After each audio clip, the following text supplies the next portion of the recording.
পাচ্ছি না, ধরতে পারছি না। যদি বুঝতে পারি, ধরতে পারি, জানতে পারি না, দেখবেন আমরা এত আনন্দের সাগরে বিভোর হয়ে যাব না যে দুঃখ আমাদের এতটুকু গ্রাস করতে পারবে না। সেই জন্য সেই আশীর্বাদী হাত নিয়ে আমরা এই আধ্যাত্মিক পথটা চলছি। এবং এই যে গুরুদেব আমাদের পথ চলতে সাহায্য করছেন, তিনি কি না বলা হচ্ছে, তিনি ঘটক। ঠাকুর কথামৃতে বলছেন তিনি কি করেন না, এই মিলন ঘটিয়ে দেন। কার সাথে? কার?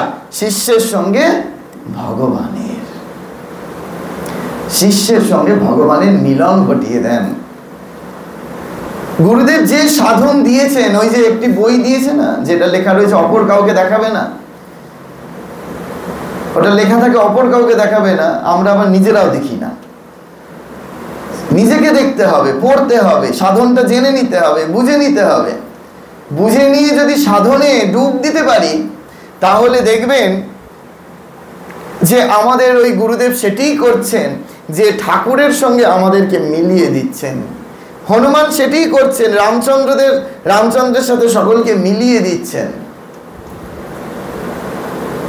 এই যে হনুমানের সমুদ্র যাত্রা, এটা হলো সাধকের আধ্যাত্মিক যাত্রা। এটা একদিন আলোচনা করব আমরা।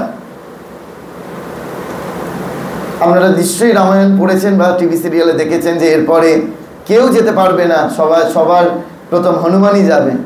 সমুদ্র লঙ্ঘন করবে হনুমান, একের পর এক আসবে, স্বয়ংপ্রভা আসবে, হ্যাঁ, একের পর সমুদ্র থেকে বিভিন্ন মুক্তি পাওয়ার জন্য তারা উঠবে।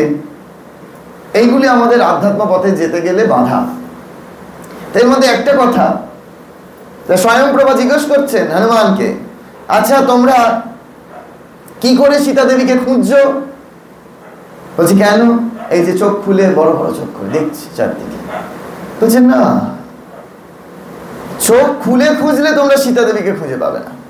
তাহলে চোখ বোঝো, আবৃত চক্ষুঃ, চোখ বুঝে সীতা মাইয়াকে দেখার চেষ্টা করো, তাহলে তোমরা সীতা মাকে দেখতে পাবে।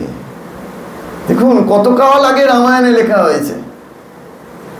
আর আমরা, আমাদের ঠাকুরও তাই বলছেন, রবীন্দ্রনাথও তাই বলছেন, যে আমাদের প্রত্যেককে এই আমাদের ভিতরেই ভগবান রয়েছেন, ভিতরেই সীতা মায়া রয়েছেন।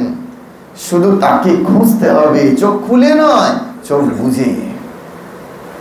যদি চোখ বুঝে তাকে দেখতে পারি, তাহলে তিনি আমার অতি কাছে, তাই না? ঠাকুর বলছেন না যে যতক্ষণ আমরা চোখ খুলে থাকবো, ঈশ্বর সেথা সেথা। আর যেই চোখ বুঝে একবার চিন্তা করব, তখন ঈশ্বর হেথা হেথা। এইখানে আমাদের মধ্যে ঈশ্বর রয়েছে।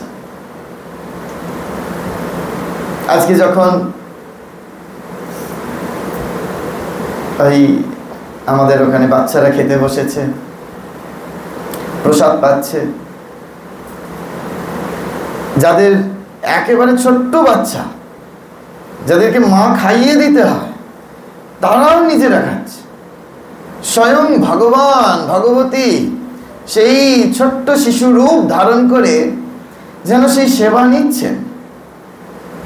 আমি শেষে সকলের কাছ থেকে হাত পেতে পেতে ভিক্ষা করলাম তাদের কাছ থেকে প্রসাদ, যে তারা যা ভিক্ষা স্বরূপ দেবে, কারণ তারাই হচ্ছে স্বয়ং ভগবান। এই বোধটা যদি না জাগ্রত হয়, ততক্ষণ পর্যন্ত ঈশ্বর সেথা সেথা। আর যদি এই বোধটা জাগ্রত হয়ে যায় না মা, তাহলে দেখবেন ঈশ্বর আপনার অতি কাছের, অতি আপনার। তখন ভগবানকে কি ভালোবাসতে ইচ্ছা করবে আপনারা বুঝতে পারছেন না, যে এত কাছের তিনি, এত আপন। এইরূপ ভালোবাসা যদি একবার এইরূপ ভালোটা বাসতে পারেন, দেখবেন হৃদয়ে পরম শান্তি, পরমানন্দ প্রাপ্ত হবে। আর এই বিশেষ তিথিগুলোতে বেশি বেশি বেশি বেশি করে এরকম ক্রিয়া এবং তার সঙ্গে ভাব মিশ্রিত হয়ে যদি করবার চেষ্টা করেন, দেখবেন যে তার একটা এফেক্ট আপনার মধ্যে পড়বে, প্রভাব পড়বে। এবং আপনি ওই যে মা বলছেন না যে ভগবান লাভ করলে আর কি হয় রে বাবা, দুটো কি শিং বেরোয়? শিং বেরোয় না, ভেতরটা পরিবর্তন হতে শুরু করে। তখন এই ভেতরটা পরিবর্তন হবে, সত্য বলে যাচ্ছি, সত্য। তখন ওই ভগবানকে নিয়েই থাকতে একমাত্র ভালো লাগবে। এই যে অসার সংসার, সংসারে থাকবেন, কিন্তু এই যে ঠাকুরের এক্সাম্পলগুলো তখন আপনার ক্ষেত্রে কাজে লাগবে। যে যদি মনরূপ দুধকে সংসার জলে ফেলে রাখো, তাহলে মিশে একাকার হয়ে যাবে। এই যে আপনারা বসেছেন, এই বসাটা কি জানেন? এইটাকে আপনারা দুধটাকে মন্থন করছেন এখন। এইবার মাখন হচ্ছে, আপনাদের মনরূপ দুধগুলো মাখন হচ্ছে। এই মাখনটা হতে হতে যখন একেবারে সম্পূর্ণ মাখন হয়ে যাবে, তখন আপনি সংসার জলে ফেলে রাখুন, আর কিছুভাবেই মিশবে না, ওটা তখন কেবল ভেসে থাকবে। তাহলে শুধুই কি কথামৃতের এই উদাহরণগুলো পড়ে যাব? কিচ্ছু জীবনে পালন করব না? তাহলে কি জন্য দীক্ষা নেওয়া, কি জন্য গুরুদেবের কাছে যাওয়া? এইগুলি পালন করবার জন্য কি না বলুন? আপনাদের কষ্ট দিচ্ছি কিনা জানি না, কিন্তু এটাই সত্য, জেনে রাখুন।